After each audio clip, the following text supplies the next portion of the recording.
Hello, hello, everyone. Back again with another video. All right, from Insider.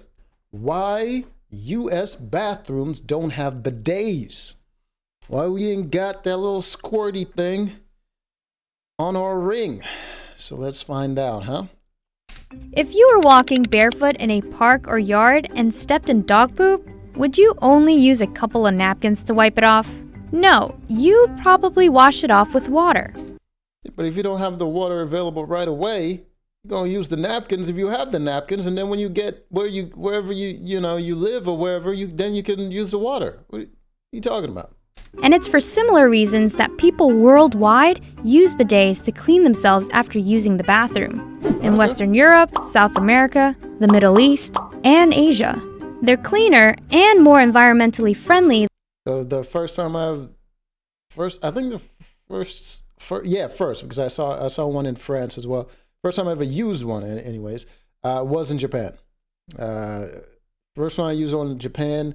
The second one was in France. Than just plain old toilet paper. But there's one place where bidets are not so welcome, which made us wonder, why haven't they caught on in the US? The word bidet actually means pony or small horse in French. Only a small horse? Why would that be? Is it because you sit on the toilet? What? Since using bidet is similar to straddling a pony. And it's in France that the first... Oh, because it was designed like that. You put your butt cheeks one way, and then you scoop the water in the front area there. Okay. But then that's nasty. They didn't have, like, sinks back then. Their hands just smell like shit. Wet shit. Snow bidet appeared in the 1700s. People would scoop the water with their hands to wash themselves off. Oh. Is that a loofah or a bundle of flowers in her hands? Them ladies back then were healthy eaters. Look at that one. That's a strong back on that one. Look at the calves. That's a hell of a woman. At first, it was mostly for the upper class, but by the 19th century, indoor plumbing led to the bidets we have today. You might describe it as a really low sink next to the toilet. Its popularity spread from France to all across Europe and other parts of the world, except for America. Part of the reason is that bidets got a bad reputation. I don't know, man. But when I use a bidet, especially in Japan, those things were just not built for you to sit down. Like, it's just like all slanted, and you just like, you got to kind of squat a little bit, and it's so low to the floor. I get there short, man, but like that thing was touching the ground. It was insanely uncomfortable. Like I can't shit that quick. Like I just don't have it in me, man. I don't have a liquid diet, so I'm waiting around. My legs are burning. You know what I mean? And I just can't get it quick enough. I don't know about bidets. Americans first saw them in World War II in European brothels. Oh, So, this is the thing. They don't tell you, especially as a veteran. Listen, prostitutes, and soldiers go hand in hand. You go hand in hand, man. You're gonna find them wherever fighting men are. They're gonna be some hoes. I mean, think about it. Even in history, like back then, people couldn't really date like that. Like you didn't really know people like that. You grow up in a village and you knew a chick, but then, you know what I mean, some other dude get her, and then you can't really date around. You don't really know that many people. So the only way, young men know how to get some coochie is to go out and fight some people and grab a couple, Grab a couple on the way out if you survive. I mean, and plus, how you gonna get your dudes out there fighting for whatever cause you got going on? You know they're horny. You could use that. You'd be like, we go to war, we go take these people out. You get yourself some coochie. It's all good. And it's gonna lead to some immoral behavior. It's gonna lead to some non-consensual acts. But back then, it wasn't consensual to put a sword in somebody either. So It's all terrible all around. But if you want a little bit more discipline in your troops, you kind of got to do like the Romans and bring the whores along with you. You got to bring them there so they got them calm, and you pay them a certain fee, and you keep the guys somewhat docile. You don't want them going out there and grabbing whatever they can see. So understand.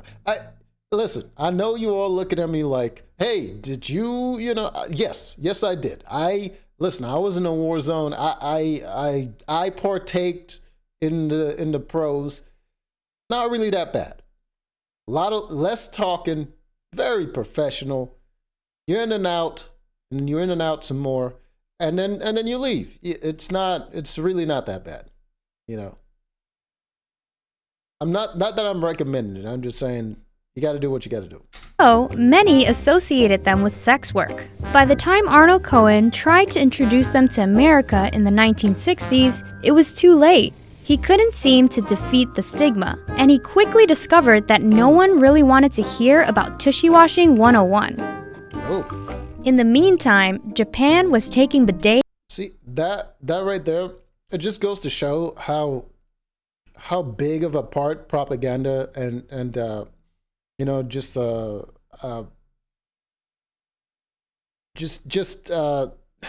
it, I can't even think of the word. Just how poor what is it? Word of mouth can kill your business. And it's just one of those things that's been used throughout our country's history. It was used, especially in business. I think it was used to kill the hemp industry because big paper. They wanted you to cut down the trees in order to get your paper instead of getting the hemp, which was a better product. So they killed it by saying it's going to cause the Mexicans and the blacks to come and grab your white women, and you want to keep them white women safe.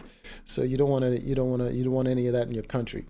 So I don't know, man. It's even part of our elections propaganda, man. It's just embedded in our industry, and it killed the bidet. Killed the bidet. We could have been spritzing our butts, Raised to the next level. Toto, a Japanese company, made some of its bidets electric. So why hasn't America embraced the bidet? Well, bathrooms in the US aren't really built for bidets. There's no space or additional. See, that doesn't even seem true, because I've been to European countries and all of them are small as shit.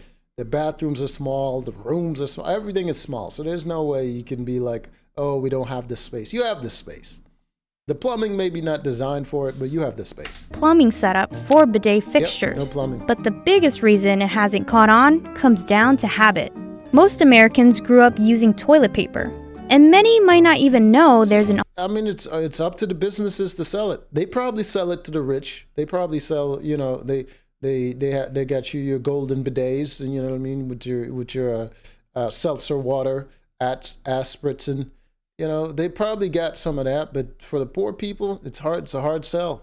It's a little too expensive of a change. If it was like embedded in our history, it would be a little bit cheaper. There'd be a lot of people doing it, and it'd be a lot easier to do because the system is already set up for it, so it'd be a little bit cheaper. But now, starting new, it's a hard sell, man. Hard sell. People aren't rich enough. An alternative way to stay clean. But using a bidet actually makes a huge difference. For one, it's... See, now you got the water spritzing all over the... Okay, so it's adjustable to find the hole, but, if you accidentally activate it, you just get your whole floor all wet now. It just seems dangerous. Does it have a sensor when you make sure you got some pressure on the seat? It's more environmentally friendly. The bidet uses only 1/8 of a gallon of water, while it takes about 37 gallons of water to make a single roll of toilet paper. Okay. Americans spend $40 to $70 a year on average for toilet paper and use approximately 34 million rolls of toilet paper a day. Investing in a bidet seat or a bidet attachment can lower your spending on toilet paper by 75% or more. You'll also be saving some of the 384 trees that are cut down to make a single person's lifetime toilet paper supply. By now, you might be wondering about wet wipes. Don't they do pretty much the same thing? Well, no. No, what? No, absolutely not. Constantly wiping can irritate the skin and yeah, exactly. Your butthole's gonna be hurt, especially if you got that irregular, bowel movements. Constantly wiping, it's gonna hurt. give you rashes. And it can still leave residue because you're really just smearing with paper. Not only that, but then that's worse for toilet paper. You smearing with paper then with no moisture. wet wipes are actually harmful to the ocean and can cause. Man, listen, fuck the ocean. Banging it in little wet butt cheek. Listen, I don't give a shit about the ocean, man. The ocean is gonna survive us. The ocean is gonna be fine. I'm so tired of this environmental stuff. It's just a constant, let's save the trees, let's save the fish, let's save the ocean, let's save everything but the people. It's just enough. The world is going to be fine. And if it becomes a problem, guess what happens? There's going to be regulation on it, or they're not going to be able to do what they've been doing before. Cause sewer damage. But washing yourself with a bidet can help with cleanliness, which may lead to fewer instances of rashes, hemorrhoids, urinary tract infections, and other medical issues. And if you're worried about using toilet water to clean your back end, you shouldn't be. It's tap water, just like the water from your sink. So give the bidet a... Except toilet water is tap water, but hey, mental gymnastics, I get it. You got to do a little bit of propaganda to get people comfortable. Try. Maybe start off with a toilet seat attachment, because in the end, it's just washing yourself without hopping into the shower. Well, there it is. Learn a lot about tushy work, and I feel very informed. We can't have a bidet because it's too expensive and we don't have the plumbing. Till next time.